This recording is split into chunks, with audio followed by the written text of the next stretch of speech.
Hi, it's Martha DeSanti here, Doctor of Chiropractic, Yoga and Pilates teacher. Today I'd like to talk with you a little bit about how we stand and how that impacts how we breathe.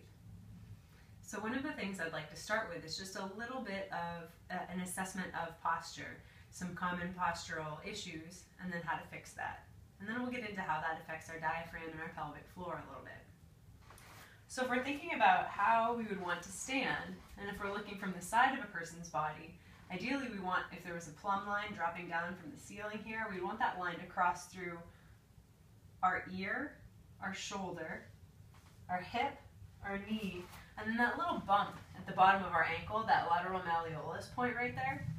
So we want that line to cross all those points.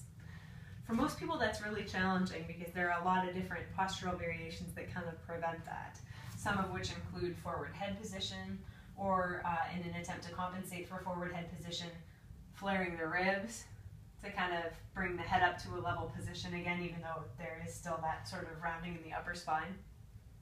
Another super common one that you see a lot is kind of wearing the pelvis out in front of the body, so that migration of the pelvis forward. And what that feels like in your feet, if you're thinking about your feet and feeling your feet on the ground, it feels like you're loading your forefoot, so the front of your foot. There's a lot of weight and tension put into that part of your foot when the pelvis is pushed forward. So starting from the feet is where we're going to kind of correct this whole situation.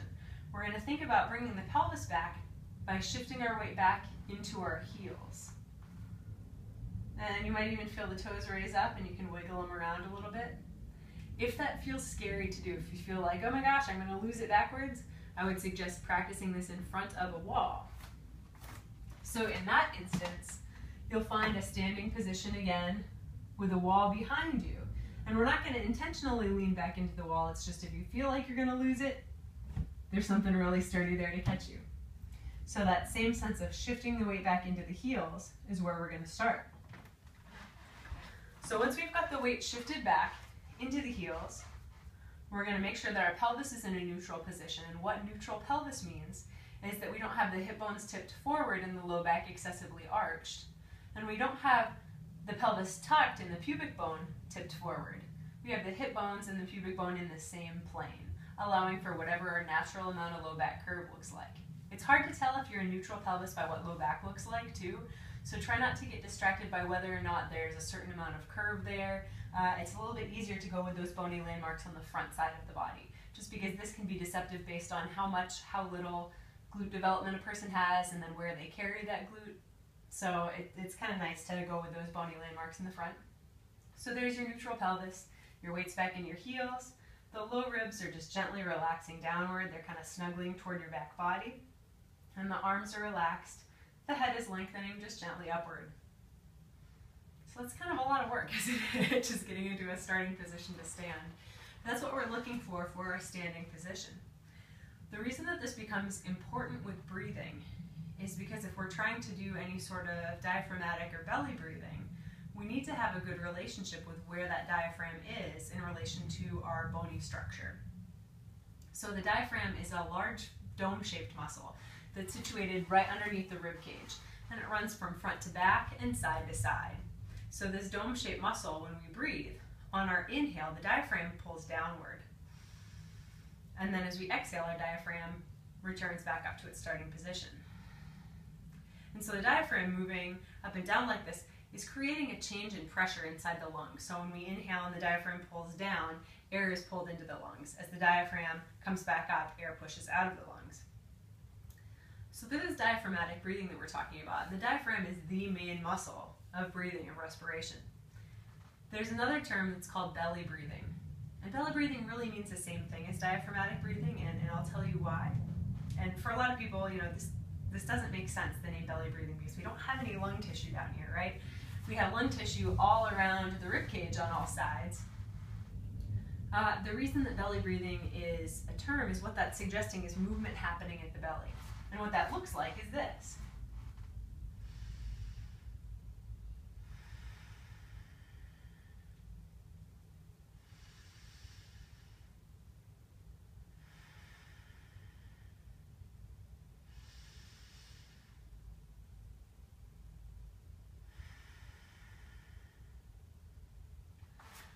So why does the movement at the belly matter, and what's causing that to happen? Well, that brings us back around to the diaphragm again. As the diaphragm pulls down to draw the air into the lungs, our abdominal contents, our guts, have to go somewhere. We can't pull the diaphragm down into that space without the displacement of our abdominal organs forward slightly. And then as we exhale and the diaphragm comes back up, our abdominal contents can then move backward and upward slightly again. So when we walk around with our abdominal muscles tightly braced all the time, what we're doing is we're restricting the movement of our diaphragm, and we're not letting ourselves take those full breaths that are the most effective breaths, the most stress-reducing breaths. We are also immobilizing our abdominal muscles. It'd be the same thing as like walking around like this all the time. Yep, look how fit I am. You know, it's like that. Look how skinny I am. I'm so fit. Look at these abs. It's the same sort of thing. If we're walking around doing this all the time, all of a sudden we've lost a lot of functionality right here. Like we can't go around and pick stuff up or do things or pull ourselves up onto something. We're just constantly keeping it like this because it looks good this way, right? So then we lose all of that function surrounding what's supposed to happen here. And this joint is supposed to be able to move, and this muscle is supposed to be able to shorten and lengthen. And it's the same story here.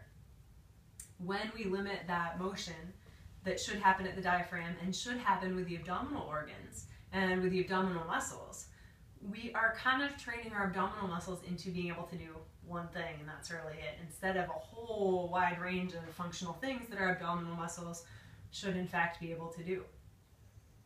So there's the case for not constantly holding the abdominal muscles tight. There are other things to consider in this equation too. So our abdominal muscles should be able to contract quickly, responsibly, when we need them to.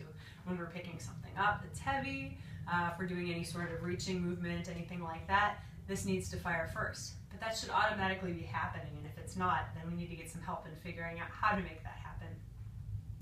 So now that we've talked about belly breathing and diaphragmatic breathing, let's talk about how the pelvic floor and that pelvic position for posture plays into the whole equation. So the idea of keeping the pelvis in that neutral position that we were talking about, not like this, not like this, is because the diaphragm forms the top of this whole abdominal pelvic contents, and the pelvic floor down here forms the bottom of that container. So when we breathe, the pelvic floor moves similarly to the respiratory diaphragm. On the inhale, there's a drawing down, and on the exhale, there's a drawing back up. So what we're seeing is this whole container is moving like this with our breath, right? And so there's certain forces that are happening, letting the belly move in and out, not keeping the pelvic floor clenched, letting that move, and then also having these two be in the appropriate relationship to each other. Because all of a sudden when we're here, these things that were here before are now kind of like this.